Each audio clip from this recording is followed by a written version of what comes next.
The next number of the core team meetings and the first ones are going to be focusing on our church's mission and values. And we need to have these engraved in our hearts and in our minds for a number of reasons. First of all, we need to have it so deeply a part of us that if anyone asks a question, so you're planning a church, what's going on? What's that about? What are you about? We can just say, we're about this, we're about this, we're about this, we're about this. So it becomes automatic that we can communicate to people, this is our mission, these are our values, this is what we're about as a church. So that's one reason why we need to have them very firmly engraved in our hearts and in our minds. And what that'll do is that'll help to create excitement. So one of the things I found as I was communicating to people, hey, I'm thinking of planning a church and this is what I think it's about, people started saying, I want to be a part of that. Yes. Like that's the kind of church I want to be a part of. That's the way I think church should be. And so it creates excitement, not just for Christians. I mean, we don't just want to steal Christians, but for non-Christians as well. We communicate to them that this is a real, loving place where life happens, and it's not about all of the red tape. It's not about the show. It's about loving God, loving one another, and we're not seeker sensitive, but by being real, people will be drawn to that. So it creates excitement. The other thing is so that we can all have a very clear vision as to what this church is about. So we all have to clearly know and see what it is that we're about, how we're going to get there, and so it'll help create excitement in us. We need to know why we're doing what we're doing. That this is more than we need some place where we can all fit in, so let's start a new thing. It has to be about more than that. And we need to know what that vision is, and it needs to be so engraved in us and engraved in anyone who says, I want to be a part of this. Now, what we're doing, what we're hoping that God is doing here is not, and the focus should not be about, here's what's lacking in Kingston, and so we're hoping to do something good that's been lacking. That can't be our focus. And there's a couple reasons why that can't be our focus. The first one is what we'll end up doing is drawing people who are just upset by church, who are always wanting something better than what they have. But a church full of those kinds of people, it's inevitable that they're not going to be happy. Something will not make them happy. And so we don't want to attract, and we don't want to become the sort of people that all we do is say, that's bad, that's bad, that's bad, let's do it better.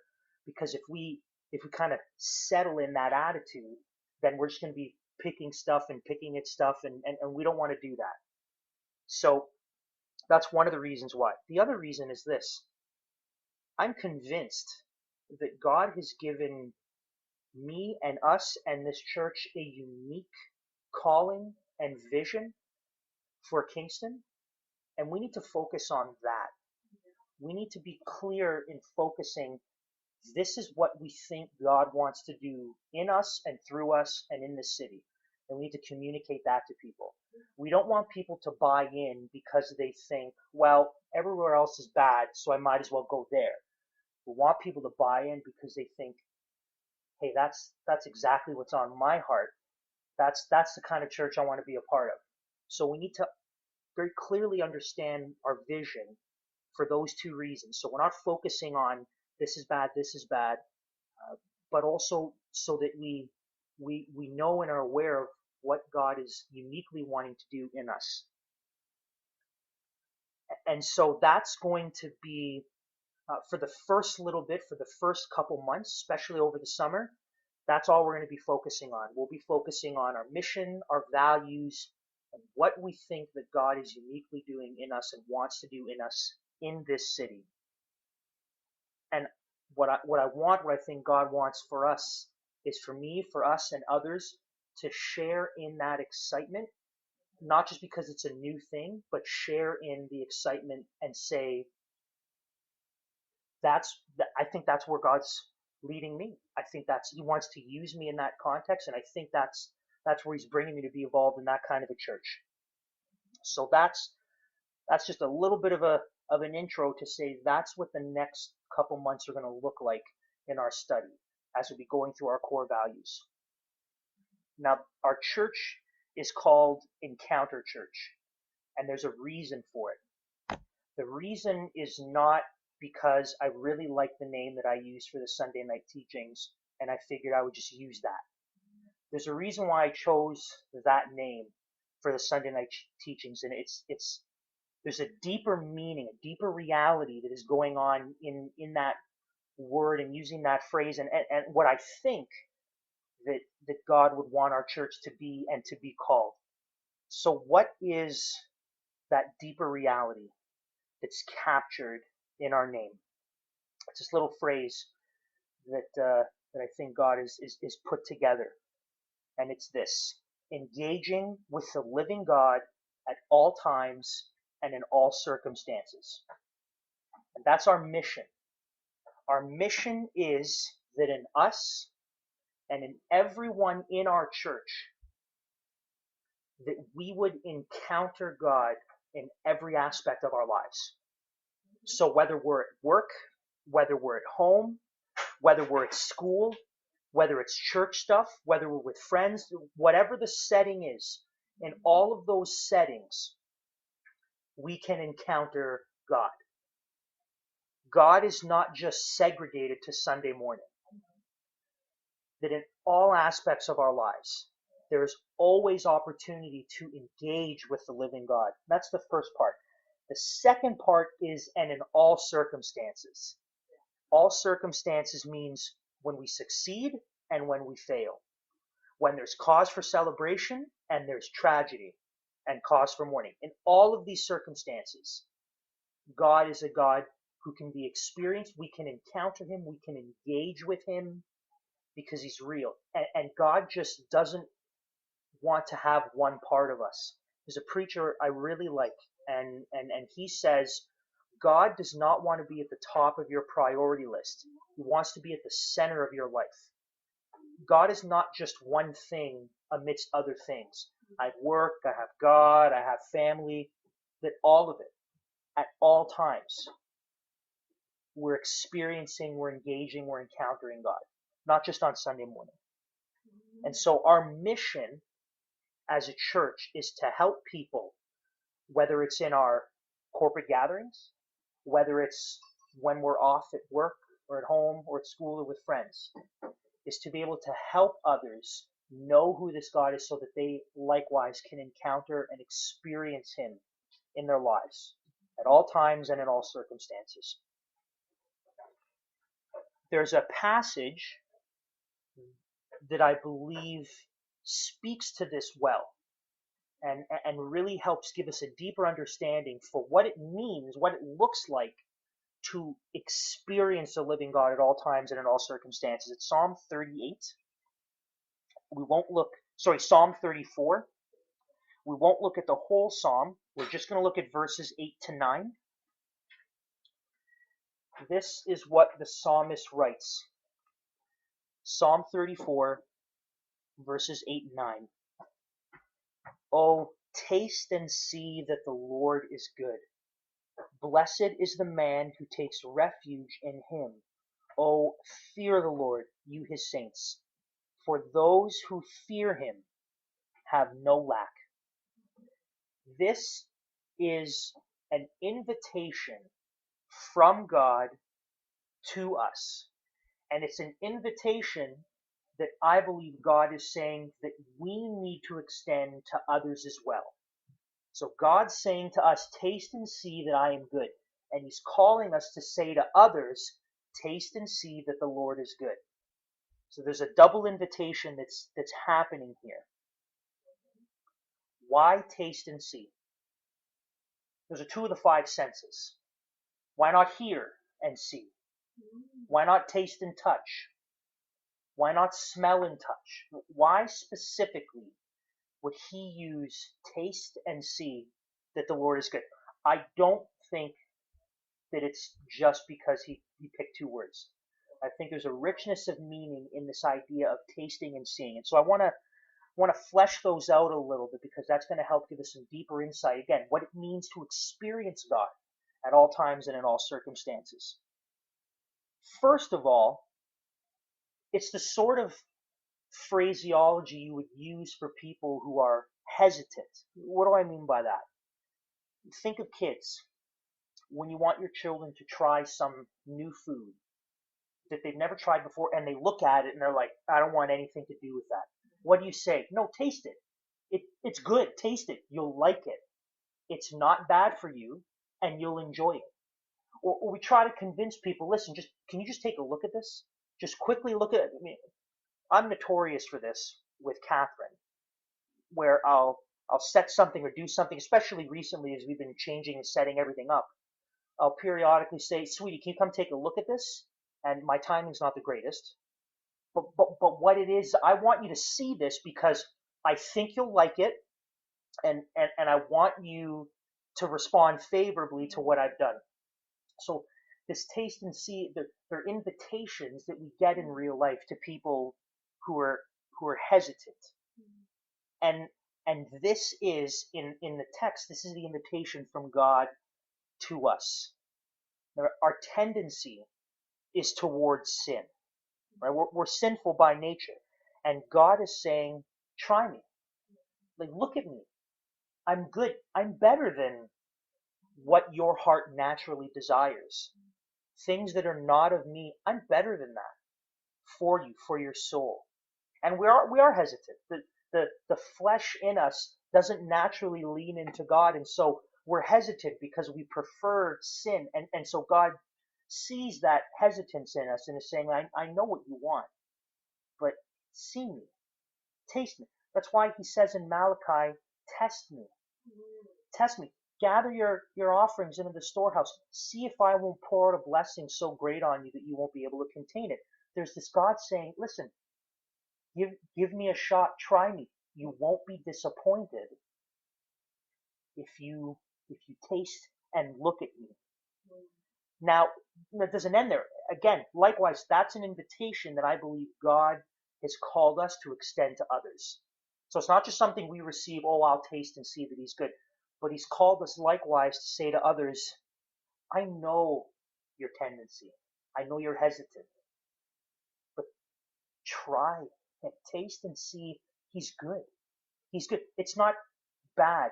He's not this evil judge who just enjoys destroying people. He's good. He's loving. He's gracious. He's wonderful. And so we're called to extend that invitation to others as well. Christians and non-Christians, inside and outside the church. We're constantly called to remind brothers and sisters about the goodness of God and to go deeper with him.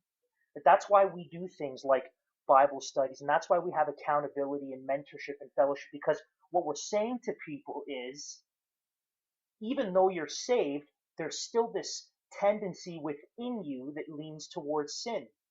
And so you need to be reminded, taste him, just try him, look at him, he's good. He's good.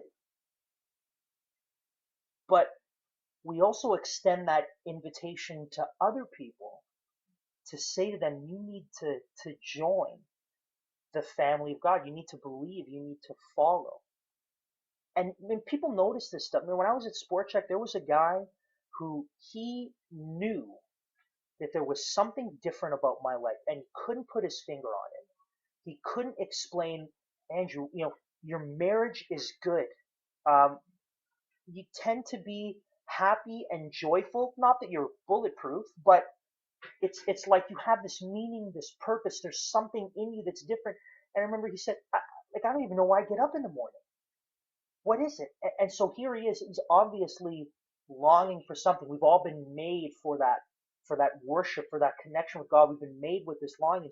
And so that was an opportunity for me to say, listen, man, the difference is Jesus. He's the difference. And it was an invitation to him. You got, not that Christ is a product, but as a preacher, and this is the truth, as a preacher, you're kind of a salesman a little bit. in that you're trying to tell people that what God is offering is better than the competition. So there is this element of you're trying something right now, but it's not working for you. It's not doing the job. And there's a reason why. Because there's something greater and better out there. Taste it. Just look at it. Try it. It's good. So God invites us. We invite others to taste and see that He's good, that He's worth it.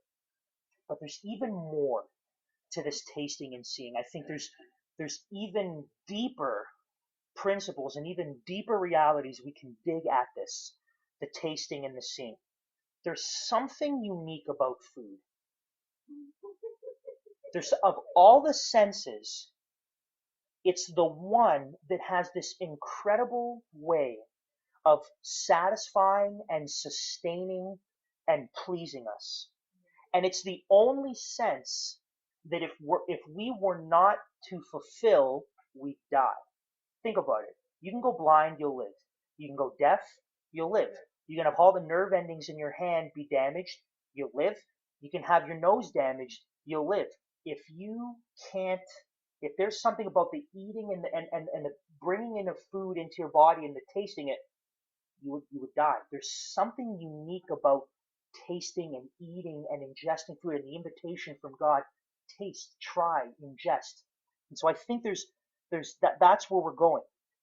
Food is something we both want and need. Again, you don't need to see anything. You don't need to hear anything. You don't need to smell anything. But food is this thing where when you have it, one, you want it. We all know what that's like. There's plenty of things we eat that we don't need, but we want it. So there's this desire, but we also need it. We need food. Without it, we would die. And God wants us to know something. I think this is why hunger is so powerful. This is why God commands that we fast. And this is also why I believe that if you've ever fasted for an extended period of times, an hour into it, you start saying, do I really have to be fasting? There's something there's something deeply spiritual about this. And so flip over to Deuteronomy chapter 8. This is an interesting story. Jesus quotes part of this passage when he's being tempted by Satan in the desert. Here's what we know. God calls his people out of slavery in Egypt and into the promised land, but they disobey. They say, we're not going to take it. They make us look like, grasshoppers. We're nothing. And so God says, oh, okay, well then you're all going to walk for 40 years and all the older people are going to die. None of you are going to see the promised land. It'll be for your kids in the next generation. So God lets them go hungry. He could have given them food right away, but he lets them go hungry for a reason. And then we read this as they're in their desert travels. This is Deuteronomy 8, verses 1 to 3. The whole commandment that I command you today, you shall be careful to do, that you may live and multiply and go in and possess the land that the Lord swore to give to your fathers. Verse 2 is where it really picks up here. And you shall remember that the whole way of the Lord your God has led you these 40 years in the wilderness, that he might humble you, testing you to know what was in your heart, whether you would keep his commandments or not. Verse 3. And he humbled you and let you hunger and fed you with manna, which you did not know, nor did your fathers know, that he might make you know that man does not live by bread alone, but man lives by every word that comes from the mouth of God. God, who lets us go hungry, who created this thing where we get hungry and we need and we want food, is inviting us to taste him. And he wants us to know there's a deeper hunger in a person, even more than food. And when you're hungry, it changes you. Like when you're really hungry, those Snickers commercials, that's legitimate. When you're hungry, you're not yourself. You're grumpy, you're irritable, you're a different person. It's amazing how you're totally different when you're hungry. And so there's a deeper hunger. even than that which affects our whole being. And God is saying, there's food for your souls that I offer. Taste. Taste that I'm good. Taste that the deeper hunger that lies within you, that deeper hunger for life, satisfaction, pleasure, that deeper hunger, I satisfy it. So taste and know that I'm good. And again, that's an invitation from God to us, and that's an invitation God calls us to extend to others. To say to them, this hunger resides, yes, even within you. And food and pleasure and sex will not satisfy it. Taste that you would know that God is good and that He alone satisfies. Now, in the same way that there's more to tasting than just the, taste. I know you're hesitant, but it's good. There's more to the seeing that God is good. Where you look is where you go. What I mean by that is 99% of the time, you are looking wherever you're walking. You're not looking one place and walking another because you'll bump, you'll trip, who knows what will happen. Where you are looking determines where you go. Sight determines direction. Where you look, you go. That's important. In Hebrews chapter 12, after the author of Hebrews in chapter 11 lists this incredible heritage of faith, talks about all these people and the faith that they had, how it was credited to them as righteousness because of their faith. The author of Hebrews then says this, starting in Hebrews 12, verses 1 and 2. Therefore, since we are surrounded by so great a cloud of witnesses, all these people that he's just mentioned, Abraham and Rahab and David and Moses, let us also lay aside every weight and sin which clings so closely, and let us run with endurance the race that is set before us, looking to Jesus, the founder and perfecter of our faith, who for the joy that was set before him endured the cross, despising the shame, and is seated at the right hand of the throne of God. So here's Jesus who goes through tremendous suffering. Not just the physical agony of the cross, but the experience of having the full wrath of God poured out on him to the point that he would say, why have you forsaken me? So this incredible suffering that he goes through. And we look to that because that helps us to be obedient. Because there's something in that that is comforting to say what he went through, one, so that I wouldn't have to, but so that two, he could model to me that if a man, and he was God, but he was a man, could experience that kind of separation from God that no one's experienced, then surely whatever is in my life to experience, by the power of God, I can bear it. So we look to Christ, and that encourages us. And as you see him, and this is the thing, when you run a race, if you ever watch races, people don't turn their heads. People's like, their heads are locked and they're looking at the goal. And so where we're looking, where we're running, that's where we're moving towards. That's what we're pursuing. And so as we see Christ, as we look at what he's done, that he's good. It's what he's done shows his goodness. As we look to him, as we move towards him, we behold his grace and his mercy and his affection for us. Sight determines direction. So we need our sight to determine our direction. And so God is inviting us, saying, look at me. Look at me. Move towards me. Come this way. In it you will find deep, deep treasures. Don't be looking at other things.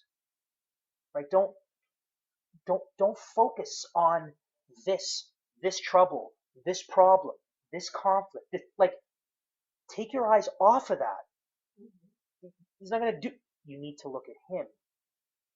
You need to look at him and see in him incredible goodness and mercy. And again, I'm saying this over and over again, but this is crucial for us to get right now at the onset of things. Not only is this an invitation that God extends to us, but it's an invitation that he says you must extend to others.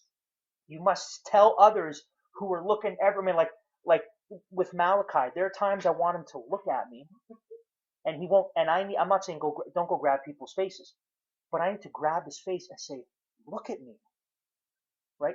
And we need to extend an invitation to people who are frantic here and there, and say, just stop all this nonsense. Look to him. See that he's good.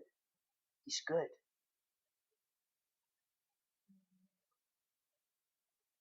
Now let's look at our passage again. Psalm 34. This time I want to focus on verse 9. So we spent a lot of time on verse 8, tasting and seeing that the Lord is good.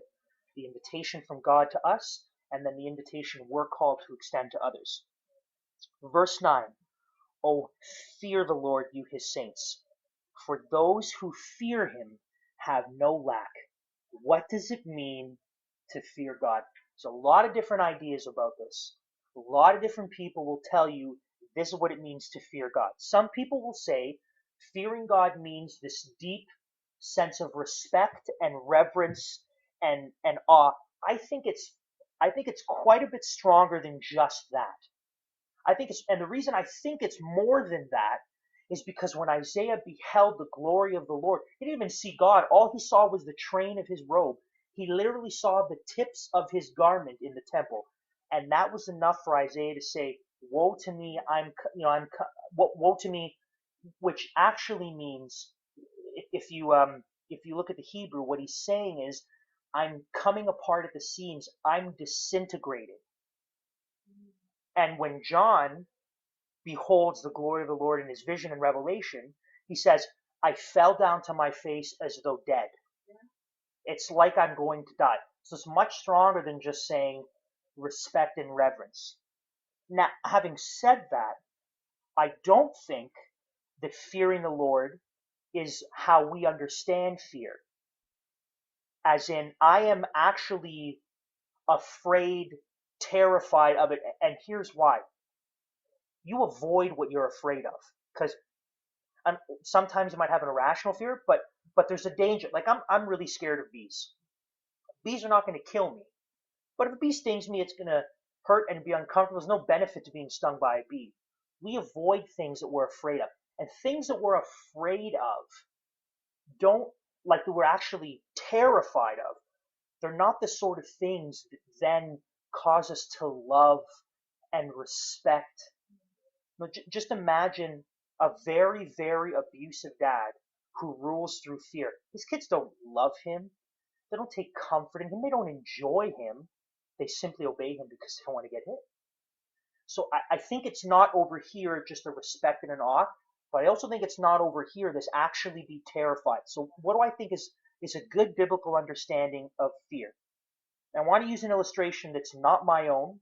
I'll say that right now. It's not my illustration, but it's probably the best one I've ever heard in my life. You can go online, you can go on YouTube, and you can watch videos of people scaring goats. And I don't know if you've seen the way this works, but if you sneak up behind a goat and you just sneak up behind it and startle it, the goat will freeze. It'll lock, its arms will lock, it'll freeze, and then it'll fall over. And it'll just stay there, and then eventually it'll come out. And so you can watch videos of people scaring goats. They sneak up behind a goat and they scare it, and then it just falls over, and then they all have a laugh, right? Now that's funny. You wouldn't do that to a lion. Like, you wouldn't sneak up behind an apex predator, try to get behind him all quiet, and then once you're maybe 10 feet from a lion, then try to jump and startle him. And here's why. He'll kill you. One swipe and you're done. So you tread carefully around the lion in the way that you don't around the goat. I think that's a good picture of what it means to fear the Lord.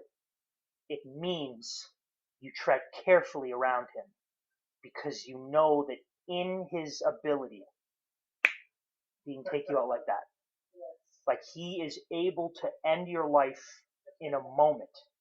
No effort for him. And so you're careful around him. You dare not speak flippantly, deal flippantly. Like, you take God and the things of God serious because you know he's powerful. A number of months ago, there was this tremendous thunderstorm. And now, normally thunderstorms don't wake me up, but it's the middle of the night, and I kind of slowly wake up, and I think maybe there was a loud, uh, thunder, and then I woke up, and I'm kind of lying there, and I'm just watching, and the sky lights up, and it's maybe 3 a.m, and so I'm watching the sky light up, and then there was a lightning bolt, and then literally half a second later came the loudest roar of thunder I've ever heard in my life. It actually, I felt it in my core. Like it's almost like my heart stopped. Like it shook me as I'm lying in bed. And as soon as I heard that thunder, I woke right up. I was just like, I'm kind of all, a little hazy. And then as soon as I hear that thunder, I'm wide awake. It just shook me. And in that moment, I realized that the command of thunder requires no effort from God. That he can send something like that is powerful enough to, if it hits me, will kill me, but is powerful enough that shocks me to my core and makes me realize how small I am. And in that moment, I was afraid of God. I had the fear of the Lord in me, because in that moment I said, if he wants to, he can end my life at any second. Not afraid like, oh, it's so scary. That's not, but it's this understanding he is powerful. He is big and he is strong. And I dare not just treat it lightly. That's what I think is a biblical understanding of what the fear of the Lord is. You appreciate his power and you dare not tread lightly around him. Now, God says in our passage that if you fear him, you will have no lack. Those who fear him will have no lack. Here's what that means. It means that if we know who God is, to the best of our knowledge, we understand his bigness, his power, in light of our smallness, the fact that he's powerful enough to end our lives in an instant, that he's holy, that he's righteous. If we understand that, if we live in that, he will give us what we need to obey and follow him. That's what that means. Those who fear him have no lack. When you appreciate who God is and who you are in light of who he is, and you walk in that, then as long as you are in that place, he will give you whatever you need to do what he's called you to do. He will provide the means for you to obey and follow him. Sometimes he might give you more, but he'll never give you less. Never give you less than what you need. But God will give you what you need. What does that mean? Even, is that the same thing for everyone? Is it different for people? Some people would think, here are our needs. We need shelter. We need some sort of adequate shelter. And we need a certain amount of food. Like, people come up with different ideas of need. I need a car. So you ask people what they need, you get a different answer from every person. So what do you need? What does that mean?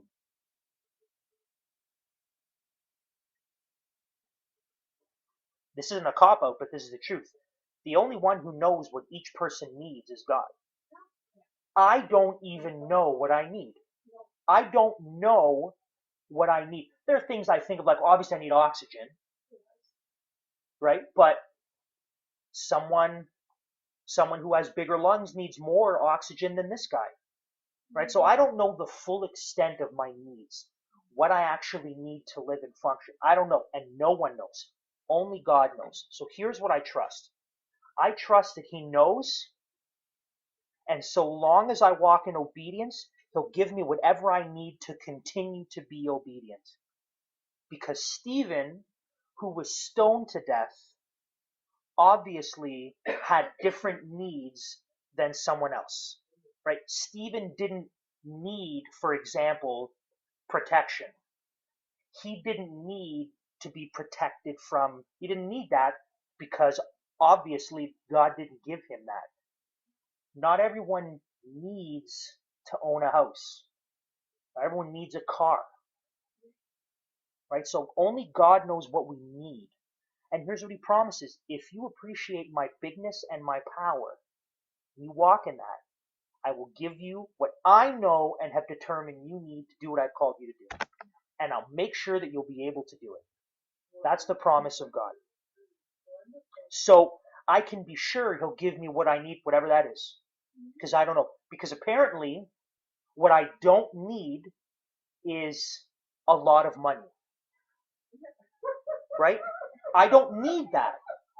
Because if I did, he'd give it to me. If that's what I needed, he would give it to me to do. Now, there are some people who live in parts of the world where in order to live in this city, you need to be able to afford an expensive house. And so if you're going to minister to people in that community, you need to live in that city. So someone who lives, for example, on the North Shore in Vancouver needs more money than I do, because they need to be able to afford a house to live in that community to minister to the people there. But I don't need that. So he gives us whatever we need to do what he's called us to do. And that's different from person to person. And so he's gracious because he says he'll give me what I need. And so I fear him and approach him with the right heart and trust that he will give me what I need. And this, what we've uncovered in this passage, this is a picture of what our lives should look like. And this is what our lives should look like. We fear God appropriately in all of life. Right? We don't just say, I'll fear him on Sunday. I'll fear him when I'm thinking, what movie am I going to watch? How am I going to spend my time? How am I going to spend my money?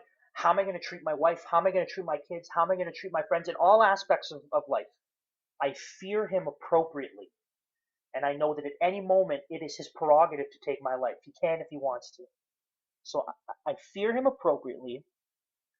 And as I do that, I encounter him. I engage with him in all aspects of my life.